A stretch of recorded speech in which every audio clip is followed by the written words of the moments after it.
Oyinkan is a brand strategist and founder at Afegbua Creative Agency.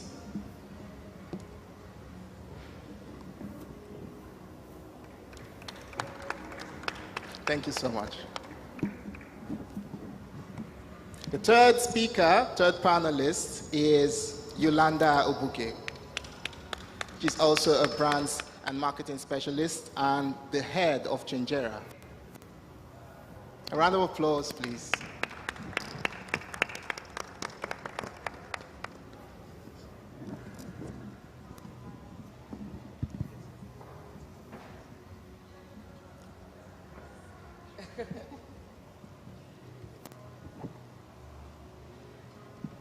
So you're all welcome. We have one more speaker who will be joining us shortly, and when he does, I will make the introduction.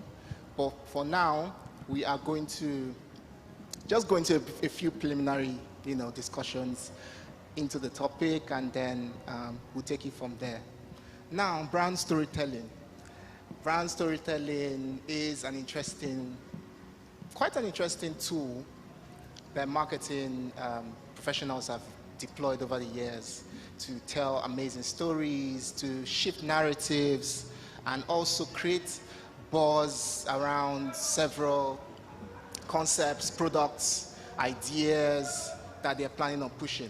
So for me, in my experience working as an integrated marketing communications professional, I see brand storytelling as a powerful tool that brands utilize, my clients utilize, or pay me to craft strategies to help their businesses tell stories that can touch people, that can evoke a particular emotion to help them take an action that will be favorable to the brand. Or in telling that story, solidify the brand's name in the minds of the particular demographic that they're aiming to target. Now, that is textbook. That's what people know about brand storytelling. That's the first thing that comes to mind, brand and storytelling.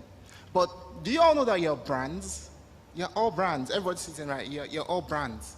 And it's more like when you talk about brands and the concept of being an individual, there are several ingredients that come together to help you become the person that you present yourself as. Sometimes it's deliberate, sometimes it's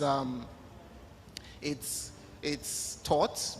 Maybe you emulate certain people, your family, your father, your mother, you take up traits and then go into professions because of that kind of influence. Or you sit back like most of us in the digital age do now with the use of social media, craft a persona that you want to present and then continue to evolve that persona outside of what you ordinarily would be as a person.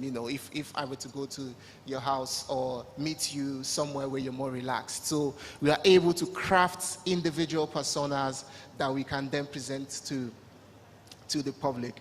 I have a lot of ideas about this concept because it's something I'm really passionate about when it comes to the psychological aspects of brand storytelling, from a personal brand storytelling perspective to a corporate branding perspective, and how we're getting it right. We'll go into it, but I would like to hear your thoughts, what you feel about brand storytelling generally, and then we'll go into it deeply. Feel free to jump into the area of personal brand storytelling as well. So I'll start with Oyinkan.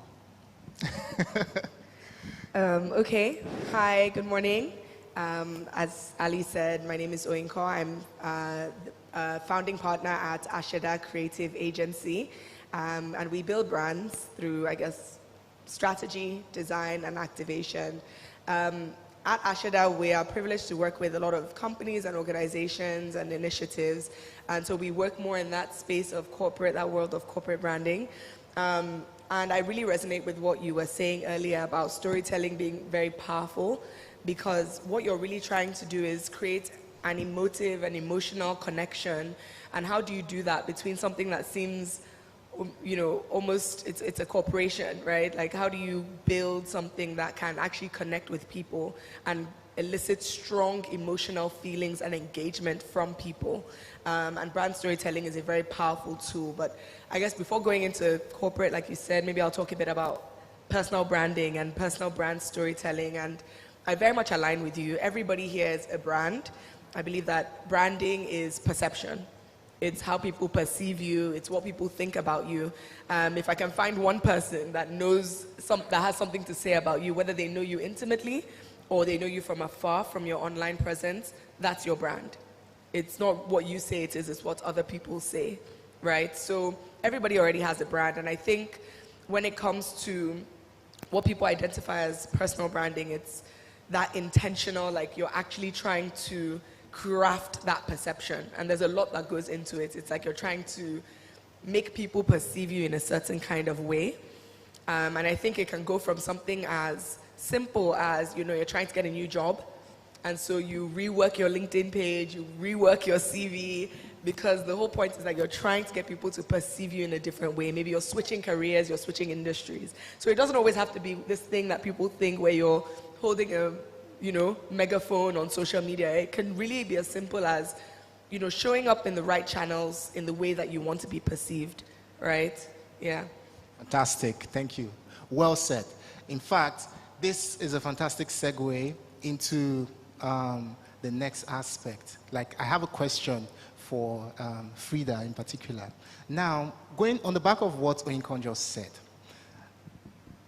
when it comes to, like, you're an expert who works with brands, you work with companies, you work with startups, you work with businesses who from the onset already have an idea what they want their business to look like. They've picked colors, they've done all of the brand collateral design and all of that. But then when it comes to building that perception, have you ever in any instance come across people where their personalities clash with the business they're trying to sell? Okay, that's a good one. Good morning, everyone. My name is Elfreda K, the founder at Kilsa Consulting, and I work also as a social entrepreneur, because what we do at Kilsa is we work with micro, small, and medium-sized businesses, just helping them, empowering them to, grow their businesses, because we believe that as they grow, they're able to create jobs, and we're able to fight poverty in that way. So working with them, usually when you have small businesses, they come in, like you said, they want branding, right? But all they're thinking about is logo, right? So, and you have to explain to them it's just so much more than that. So they just hear maybe branding online and they're like, oh, okay, I want a brand. And then you have to break it down for them and let them know that there are just so many things that goes into that, and it goes into being consistent, right? So you mentioned your personality might clash with the businesses, personality. So how are you being consistent in that? Like, how are you showcasing different versions or different the brand different aspects on your different social media, right? Are you online on your quote unquote business page, but you're doing your own personal thing there? Like, how does that, it's just totally inconsistent with what you're trying to, like Oyinkan said, put forth. Like, what do you want to be seen as? Is that what is being portrayed? Do you want to be a supermodel, or do you want to sell your product? Like, what do you want? So it's just getting them to see that branding has to be consistent. And even if your if your personality is part of what the brand value is, then sure, you go for it, because too many times they want to copy what they see celebrities doing. But if that person is an influencer, they're going to act in a way that's consistent with their own brand. So it's just getting them to understand and see, okay, you have to be consistent personally with the brand, and you have to make sure whatever you're doing is in line with what you are as a person, right? So I can't go be a social entrepreneur, but I care nothing about people. Then there's going to be a conflict there, and it's going to be shown in what the brand does. An introvert in the wrong space. Right. I think that confusion comes up a lot. And I see it. You see how incongruous it gets when you try to do everything, or when a founder tries to do too much, or when we are supposed to take steps back, they put themselves above the brand. And all we see is their face. We don't even know what their brand does, but we know that they're trying to sell something. So that noise, I believe, it needs to be toned down with certain brands. And I'd like Yolanda to weigh in on this now. When it comes to creatives these days, it's easy to get lost in the spaces that these people play in. You have skit makers doing their thing on one side, doubling as influencers, doing the branding. Then you have other people maybe doing the Instagram modeling or stuff like that. Just like it's, where do you fit your, where should, if a founder, for example, or somebody who is starting a business wants to utilize these tools, how do you think, what do you think is the best approach in sorting out what works best? Like figuring it out, like, does this work for my brand? Those questions, like, what are those questions you think people should ask themselves before they put on a clown suit and go do a skit? Good morning, everyone. My name is Yolanda Obuge. I am currently the head of Changera. Changera is a fintech that is solving cross-border payment challenges. So we are enabling users get access to virtual USD cards to be able to make international payments, as well as other solutions like flight booking, event ticketing, and others. Before my transition to tech, I worked for the delegation of German industry as head of events and marketing.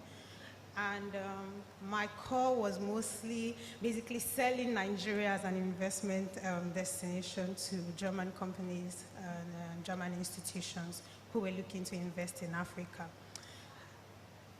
Going back to what Ali said, I think that the most important thing oftentimes is to understand what kind of, who your target is. So before you start going into, oh, this is how I want to be perceived online, you need to be able to understand, okay, this is who I want my target audience to be. And then based on that, you can start to build your brand.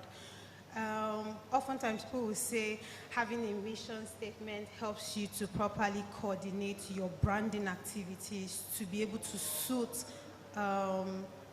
what your agenda is, basically. So like you said, skit makers, they are the comedians who are always just funny online, no matter what. And that's who they want to be. That's how they want to be perceived. If you want to be a model, then you have to, tie your brand around that. You cannot say be confused. Today you are a model, tomorrow you are a skit maker, next tomorrow you are an advocate, next thing you are a politician. People don't know how to resonate with you. One thing that I love with social media is you can pick something and run with it, right? And you don't necessarily have to be that person every day. But whenever you come online, that's who you want to showcase to the world that you are. And then you can use that to, attract like minds, people who feel like, I like this person, I love how this person carry themselves online, and this is who I want to be associated with. And you find that people want to be like, they're kind of connected to you in some way. So it's really understanding what kind of message you want to pass across, who you want people to identify you with. That can help you to then decide, okay, this is how I want my branding to be, this is the type of way I want to be perceived by my audience, basically. Well said. Brilliant. This is sad, really, but because when we look at what happens, what transpires with certain brands, and why they have poor sales, why they are perceived wrongly, or why people do not even know about their brand in the first place, to a large extent, is the lack of an understanding of what they're trying to deliver, and also the medium they use to deliver that message. Now, to put it simply, some brands don't even have core values. They don't know what they should lay out and say, this is my mission, that's what I'm going after. Now everybody, this is what I'm doing. Come and patronize it.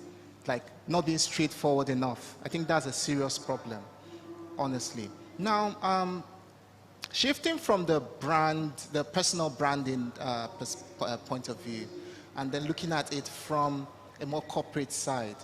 I mean, there are large brands that have gotten it wrong when it comes to telling stories. There are brands that have messed up on a global stage because they just didn't understand how to approach certain issues. They wanted to appeal to movements and viral topics or issues, and they fell flat on their faces in the process. There are certain ad campaigns that have been pulled, so many, because of poor planning or poor concept development. And then you see people, it leaves the public, customers or consumers confused to a large extent.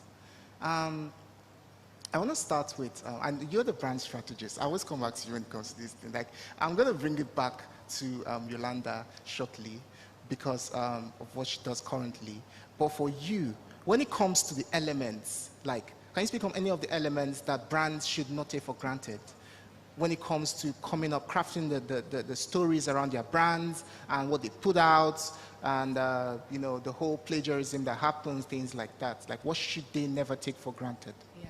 Okay, thank you, Ali. Good question. So when I try to explain branding to people or marketing, I try and explain the fact that what most people see of your brand, like the storytelling, the ads, the logo, all these things, they're almost like the paint on a house, for example. There was so much that happened before you even started painting the house or before you started furnishing it or putting anything in it. You had to lay the right foundation. And a house like without a good foundation is just not good. It's going to fall apart, right? So many people, they think brands, they think, oh, advertising, oh, social media, all these things. But really, what you're thinking about is marketing. What you're thinking about is advertising. What you're thinking about is PR. If we're going to talk about brands, you have to start from brand strategy. So with brand strategy, what you're really trying to do is dive in and understand who you are, what you're about. What is this product or what is this service or initiative about? Who are you targeting? Like Yolanda mentioned, who are your competitors? Who's in the same space as you?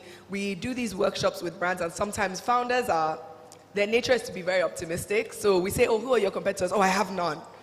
I'm in a class of my own. This is brand new. It's like, okay, I hear you. That's fantastic. But how is your target audience currently solving this problem? It may not be exactly what you're doing, but they're living without you at the moment. So how are they doing that? So it's really about getting people to assess the environment, assess their positioning in the market, assess who they're trying to speak to, who they're trying to target, assess why is what they're doing important now. Why this market that they want to get into, this problem they're trying to solve, why? And by the time we go through all those things, we're really trying to build a verbal identity, right? Even before you get to logo or any visual language, you're really trying to get the right verbal identity, the core aspects of your brand, the story, why you're here, your key messaging, who you're speaking to. Once you have that foundation, then you can start, okay, yes, logos, colors, fonts, all the things that people start to see. And what we always advise people and what we do for our brands is create a set of brand guidelines, because this is what helps you actually stay consistent.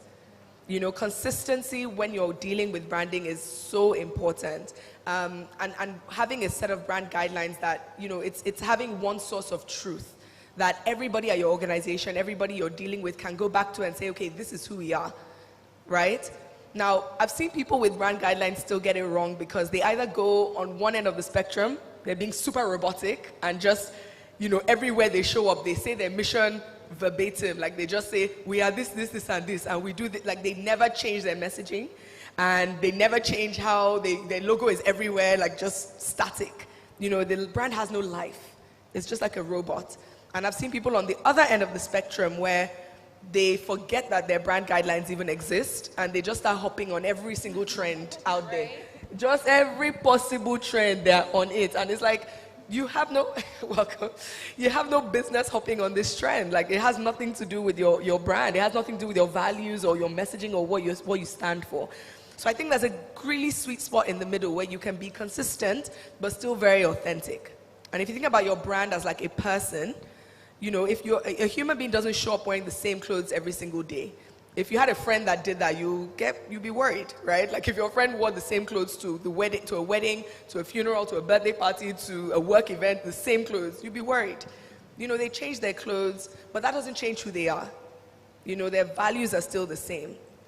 You know, if every time they showed up, they were saying completely different values, you know, their value system was changing every single day, their skin tone was changing every single day, you'd be very worried, right?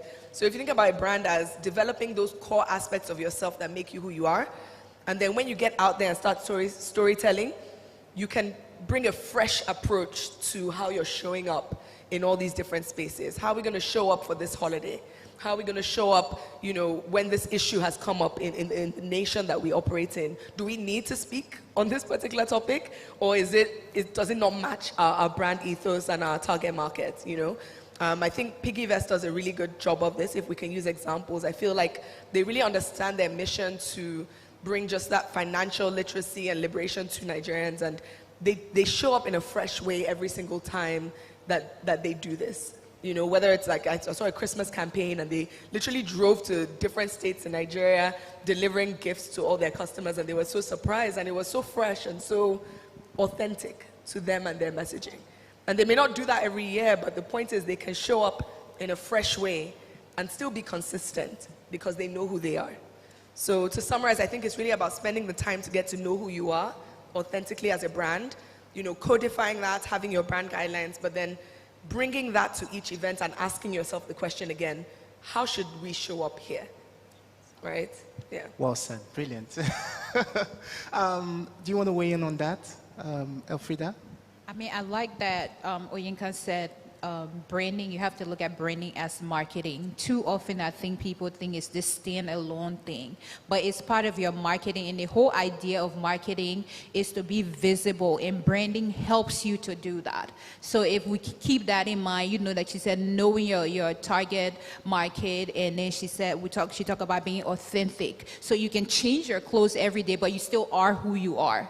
So even though I wear something else tomorrow, I'm still me. So even though you play around maybe with your different messages, you're still being consistent as to the basics of who you are. Brilliant. So before we go any further, I would like to introduce our final speaker. He apologizes for stepping in, you know, elegantly late. Motolani Alake. Hi, Motolani Alake, actually, but thanks for the effort. I really apologize to everybody and my fellow panelists. I'm so sorry. We live in Nigeria. That's just all I'll say. Thank you. We're so glad to have you today. Motolani is a consultant in the music industry, and he'll be going into his expertise pretty shortly. So back to you, Yolanda. So do you want to weigh in on that? Like some of the things you feel brands should never take for granted when crafting the story around their corporate identities? No, I like what Oyinkan said about first understanding why you want to start what you want to start, basically, in summary.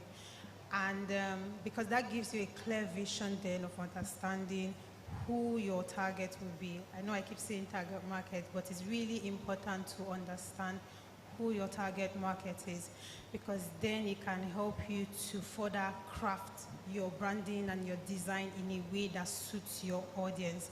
Say, for instance, you are targeting students, or if you want to target students, then there's a way you need to speak to the student audience, or there's a way you need to coordinate your branding in a way that students feel connected to your brand. Because really, the essence of branding is really being people able to connect to your brand like it was theirs. They always want to be associated with the brand. They want to go and talk to people about your brand. And it's not just in, like Elfreda said, in the logo. It's a lot of things. It's in customer service. It's in the entire customer journey of going to your website, ordering for something.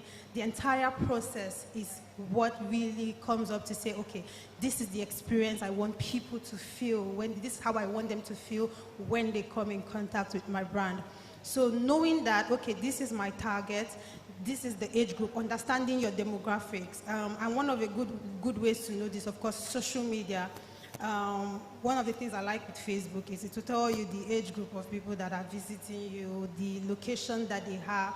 It helps you to, if you even already have maybe an idea of who your target market is based on your product, it can help you to further streamline it based on the information or the data that you're gathering. One brand I really like is Coca-Cola, and I saw them here. Oh yes, Coca-Cola is here. Yeah, and it's like whenever you see Coca-Cola, especially their advert, it's consistent. It's always family gatherings, mother, daughter, sharing with friends. It's just refreshing, and it's like they constantly stick to this. Sometimes I feel like Coca-Cola, you don't even need to advertise. We would drink Coke anyways. Honestly, But- honestly. But they make sure that whenever they are speaking to people, you see that togetherness in the brand. It's like we are one, and this is how they want to be represented always. There are a lot of brands who also get that right, but just because I saw them here, I'm like, good example to use. So yeah. To be honest, like what you just said, the example you just gave, takes me back to when we started talking about, you know, the psychological aspects of brand storytelling and what goes into creating those concepts, those emotions in people, and then the messaging that goes into it. People don't know why they prefer Coke. They just know that, okay, I don't want to drink anything else. Do you have Coca-Cola? No. Okay, I'm not drinking anything.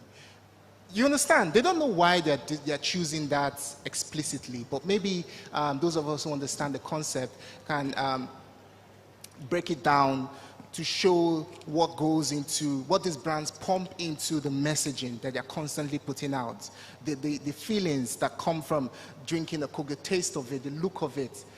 The messaging is very important, and that's one brand that has been pushing it consistently. Now, taking it back a few steps to personal brand storytelling, I want to direct this to Tolani now. And you see what goes on in the, I'm going to switch it up to the entertainment industry. There is no entertainer today whose persona, that as we know them, is what they used to be before they blew or before they became popular. They had to kind of, correct me if I'm wrong, they had to kind of create or craft or refine that identity to appeal to an audience that falls madly in love with them and, you know, sometimes to extremes.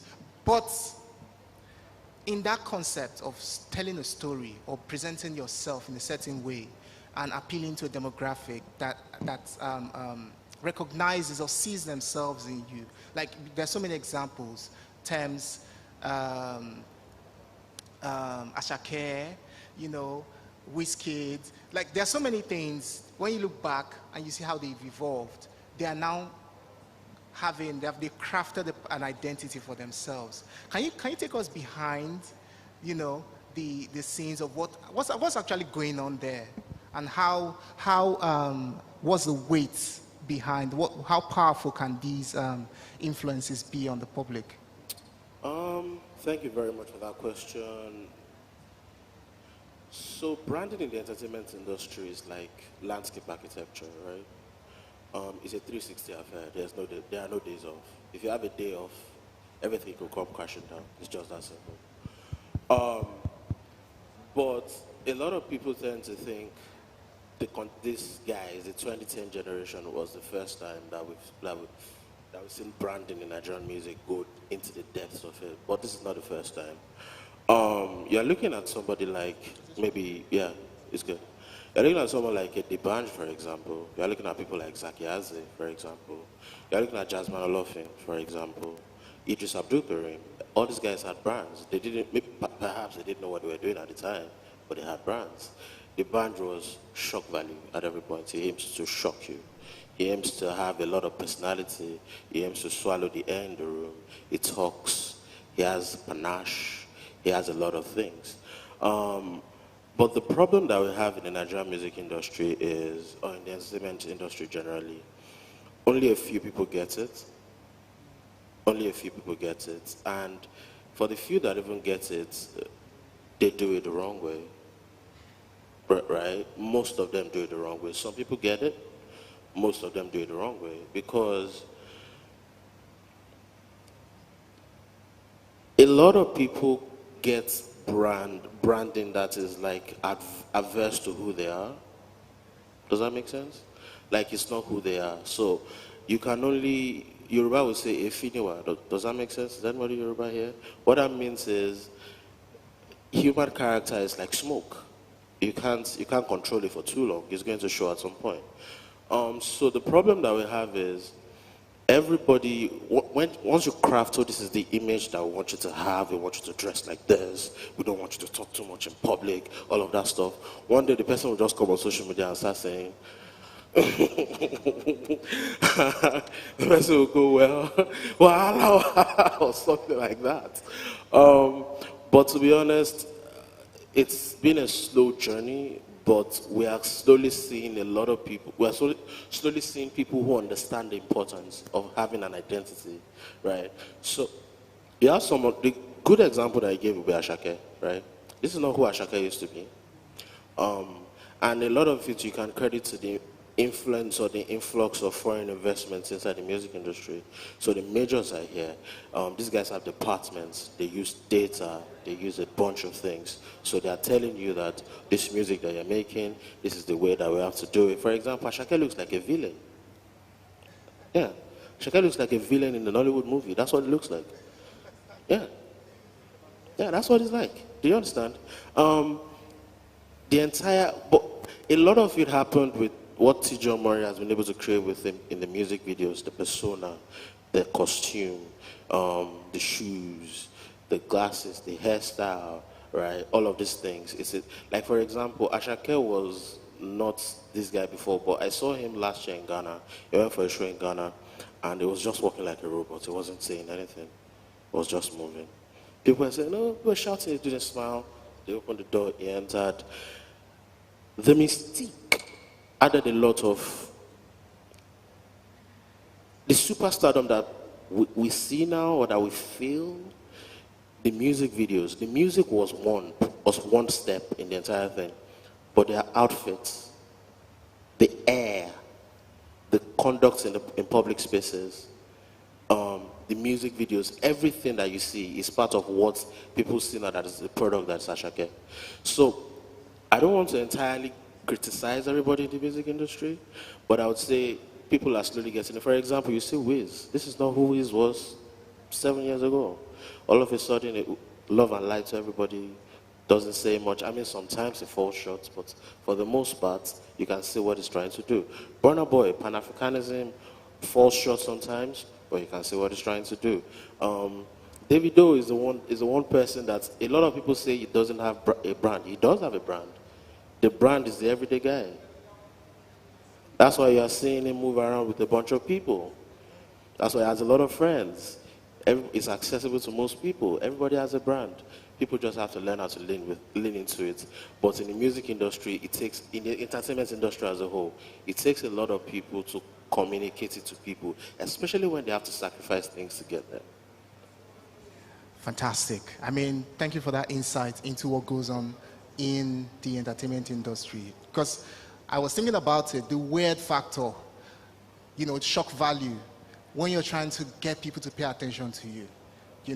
Virgin Airways, the Richard Branson, and those kinds of antics that you see that make people talk. Like, the papers carry the next day that this guy's done something weird again. Let's go check it out. And then it's successful. Because I think as human beings, we are very curious people. We are curious. As human beings, we are curious naturally. So when it comes to the power that holds, when you have the pull of the crowd, and then the brands come forward to say, I want to utilize these lights. I want to utilize this brilliance to illuminate my brand. Should you just go to any artist? There's a culture of that in the music industry, or the entertainment industry as a whole. Did you guys watch an interview that Kanye did about Polaroids and Lady Gaga? Yeah. Kanye was saying, I love some of the Gaga songs, but what the F does she know about cameras? Like, I think Lady Gaga was the ambassador for Polaroid. I can't remember the brand, maybe Polaroid or something. it didn't make sense to a lot of people. A lot of people thought it was hating. But was it though? Not really, no. One problem that we have with brands in this entertainment space, and I'll keep saying it, is they act like they're at the mercy of the artist, when it's the other way around. Does that make sense? Like, 90–80% of the revenue or the income of an artist comes from live shows and endorsements. That's brand deals or partnerships. The artist needs you more than you need them, because your money is always going to be there. Does that make sense? Your money is always going to be there. The artist needs to earn it. So the problem that we have is everybody then wants to be at the mercy of superstars. Does the superstar translate to what you want to what you want to achieve? I'm sorry, but I see a lot of people, like, you are using a superstar artist that uses an iPhone for a techno ad. That makes no sense. Wow. Why are you not using portable? I mean, you see these things and you wonder, how come? Like, what process went into this? Like, did they have a meeting about it? Did they have a strategy meeting? Or did they even, assess the image of this artist? I mean, you wonder about what these guys think. I mean, okay, you can't use portable because it's a risky brand, no problem. Use Reminisce. Does that make sense? Like, the best thing that some of these people did, I saw, like, Olamide for ITEL was fantastic. But you see, 33, Trophy, brands that speak to the mainstream, to the depths of Nigeria. Someone that drinks Hennessy every day is the brand ambassador, is the face of the brand. I don't understand it.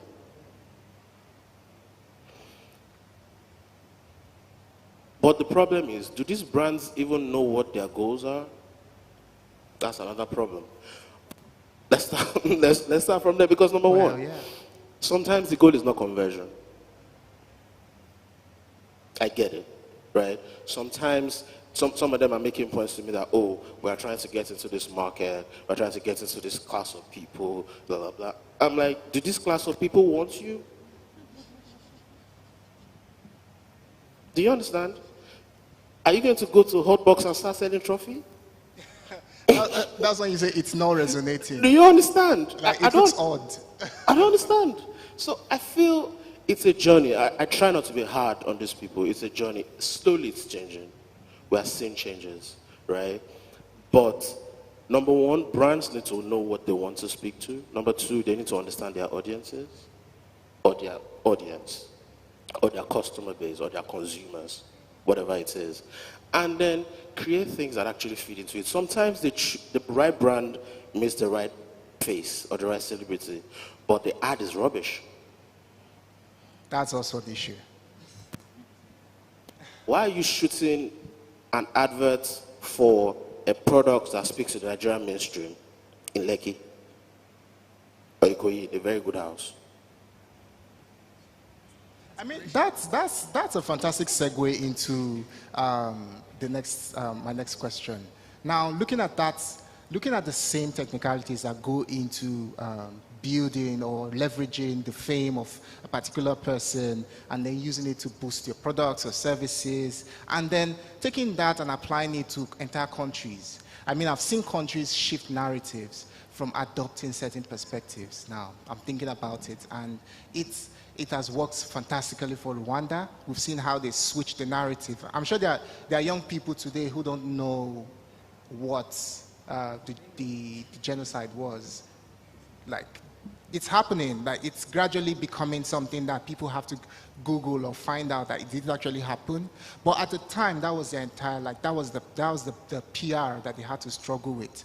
So now, looking at these same elements of brand storytelling and seeing how they've transformed their economy, transformed their economy from a place where people felt unsafe to a place where everybody, I want to go to Rwanda, I want to vacation there. It's a place where you want to go and feel at ease now. And as Africans, or as African countries, like, what do you think countries could be doing better in applying these principles? Because I've seen it work. It's not difficult. There are obvious challenges, but I'll let you go into it. Like, feel free to, let me start with Oyinkan. Like, what do you think? It's an interesting point, and I'll hop on what Motolani was saying. I feel like it comes down to authenticity. It really comes down to that's the heart of what you were saying. It's everything. You have to understand who you are at your core. Any brand, whether it's a personal brand or a corporate brand or a nation, who are you? Right? If you don't understand who you are, then everything else that you're going to build on top of that is going to fall apart. You know, it's the heart behind why there's such a disconnect between brands and partnerships that they enter into. They don't understand authentically who they are, and so they end up with the wrong partnerships because they're hopping on trends, or they're just saying, oh, this person is popular, you know, we want to blow, we want to be big, so let's just partner with them, but it completely doesn't work because they fail to tap into who they are. I actually think that there's so much value in so many different areas. You don't need to pretend to be something else to extract value and to give value. And when it comes to nations, it's the same thing. We have to just, as African countries, accept who we are. And there's something here, there are things here that people want and we haven't really tapped into and started telling the right stories about because we've been trying to pretend to be something else and give something that we don't have. You know, I mean, if you look at what is the brand for America, oh, this is no man's land. If you come here, you can make it big. That's their brand. And it goes to the very heart of who they are, their history. You know, they had a bunch of people migrate there and like, okay, let's actually make this into something. We all have different places that we came from, so let's build something here. And so everything that they are, everything they portray from Hollywood and everything that they portray, even through their policies. And that's why things like the startup culture there is massive. You know, San Francisco, it's come here, you can make it. That's what they sell. You go the other end of the spectrum to the Caribbean, what are they selling? Come here to relax. In this country, everything moves slowly. You don't need to wake up till 1, like, you know, and that's what they're selling, and it works. And the people that, when I want to start my business, I'll go to America. I'm not going to go to the Caribbean. And when I want to relax, I'm going to go to the Caribbean. So what do we have here? I feel like if we take Nigeria for an example, honestly, I think one of the best things we have is the people. I think they have so much energy here. Like, the people are so resilient, they're so warm. If you've been to other countries, even other African countries, there's some countries where people are monotone. They are so, it's crazy. You know, we're so different. Even to our neighbors, we're so different. And I think if there's something that we could sell here in Nigeria about, okay, come to Nigeria, you will build grit, you will build resilience, and you will find out who you really are. We can sell that. That's sellable. I mean, all the students that go for gap year, why isn't this a destination for people that want to find themselves and do gap year? You'll find yourself in Nigeria. You absolutely will. Best believe you'll find yourself here. Honestly. You know what I mean? Like, there are things to sell here. So I think working with what we have and being authentic, you know, about that and saying, okay, what do we have here and what can we, and then you can start to say, when you start with that foundation, who are the right partners for this? There's so many mediums at our disposal these days. You know, YouTube, like there's so many storytellers that are telling real stories about what it's like on the continent, you know. Nollywood is doing fantastically as well. I mean, music already has kind of jump-started it and giving us something to really reckon with in the world, but there's so much, you know, so much we can sell. So I think it starts from authenticity, and then you go from there. Yeah. Fantastic. We're running out of time, but if you have any questions, just get them ready quickly. But I would like Frida to weigh in on that as well quickly. Okay, so I'll go back to Oyinkan. That's an excellent point about Nollywood and everything, because before I moved to Nigeria, all I had was the movies. That was it. And for some reason, my sisters or my mom, we enjoyed those authentic Nigerian movie, right? So if the movie was shot in London or the US, like absolutely no interest we had in that. I want to go to the village, right? I want the lady to be screaming and yelling. That's what I want, you know. But you're absolutely right. We have to go to the core and find out who we are. Right, we talk about Rwanda. Rwanda has crafted their own story, not one I necessarily agree with, but it's their story and they're telling it. And it goes back to the artists too, and we as a people, are we being authentic? So if Nigeria comes up with a core story and say, okay, we're resilient people, are we showing that in everything that we do? Because we can't say we're resilient people, but then we're trying to copy America's culture or UK's culture or Indian culture. What are we have to find pride in who we are and what we do, no matter what we feel it look like to outsiders. We have to take pride in ourselves and in that story that we're telling. We have to own it. We have to wear it like a crown.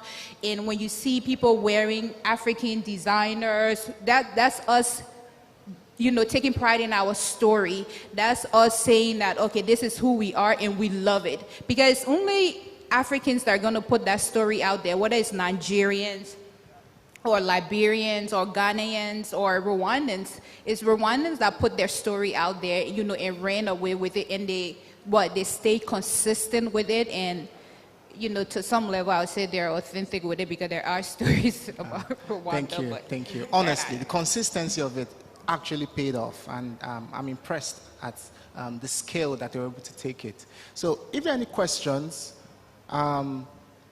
okay. We have about 5 minutes left, so we can take. All right. Hi, good morning, everybody. My name is Walter.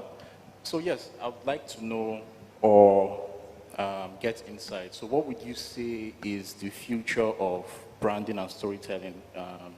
Looking at how things are going in terms of innovation, you know, AI coming up and things like that. So what is the future of branding and storytelling? Yeah, thank you.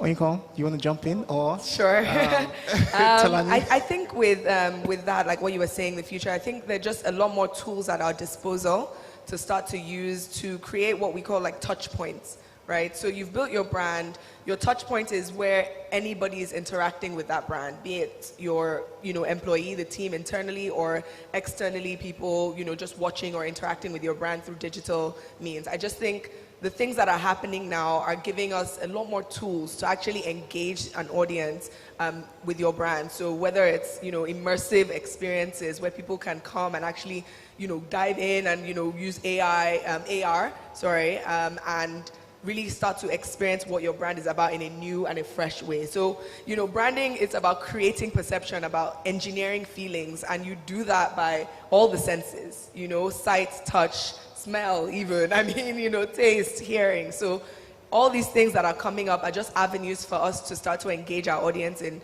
all those sensory experiences and all those different ways. And I think that that's where we'll start to see a lot of brands start to play, like, you know, in the metaverse and all these things. How can you create those experiences? Yeah. Brilliant. Quickly, do you want to weigh in on that? To be honest, I believe Oyinkan touched on everything.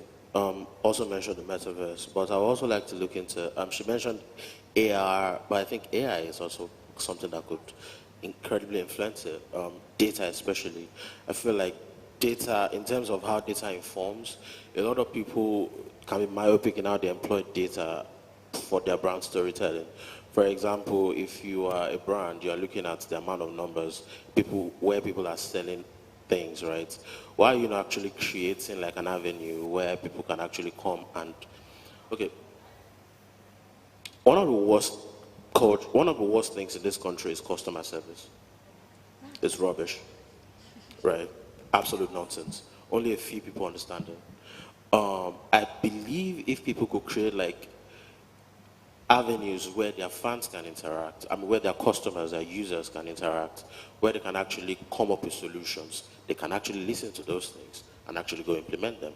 When you listen to them, you can know where to meet them.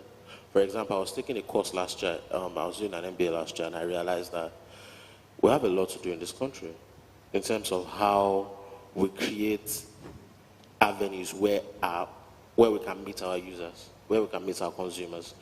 And data, especially when brands create and own those avenues, they can know how to utilize the data that they get. Because, for example, if you are doing like a soft launch or you are creating an MVP for a product, a lot of people just go into random places to experiment and test.